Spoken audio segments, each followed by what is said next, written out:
ছাড়ার পর যিশু তার শিষ্যদের বললেন, আজ রাতে তোমরা আমাকে ছেড়ে চলে যাবে। পিতর জোর দিয়ে বলল, আমি নই, আমি আপনাকে ছেড়ে কখনো যাব না প্রভু। পরের মোরগ নতুন দিনকে আহ্বান করার আগে তুমি 3বার বলবে যে তুমি আমাকে চেনো না। এই কাজ করার আগে আমার আপনার সাথে মৃত্যুবরণ করা শ্রেয়। পিতর বলল। না করতে শিষ্যরা খুবই ক্লান্ত হয়ে গিয়েছিল, তারা ঘুমিয়ে পড়ল। পরম পিতার কাছে যিশু একাই প্রার্থনা করলেন।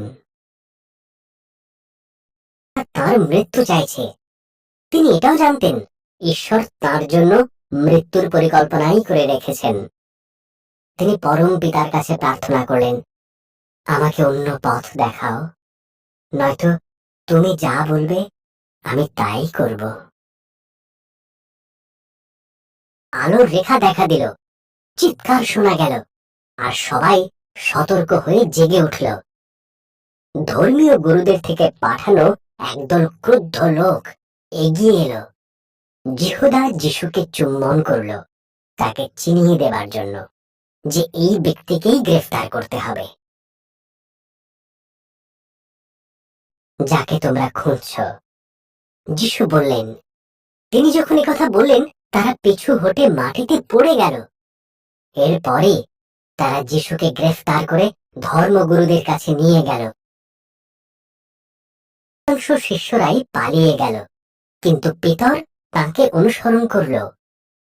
একটা উঠোনে সে অপেক্ষা করতে লাগলো কি হয় তা দেখার জন্য। তুমি যিশুর সাথে ছিলে না? কেউ একজন জিজ্ঞাসা করলো। পিতর ভয় পেয়ে বলল, না। কি প্রশ্ন জিজ্ঞাসা করলো? তোমরা ভুল করছো, পিতর বলল, আমি যিশুকে চিনি না। পিতর যিশুকে 3বার অস্বীকার করল। যখন সে ভোরবেলা মোরগের ডাক শুনতে পেল, সে কেঁদে ফেলল।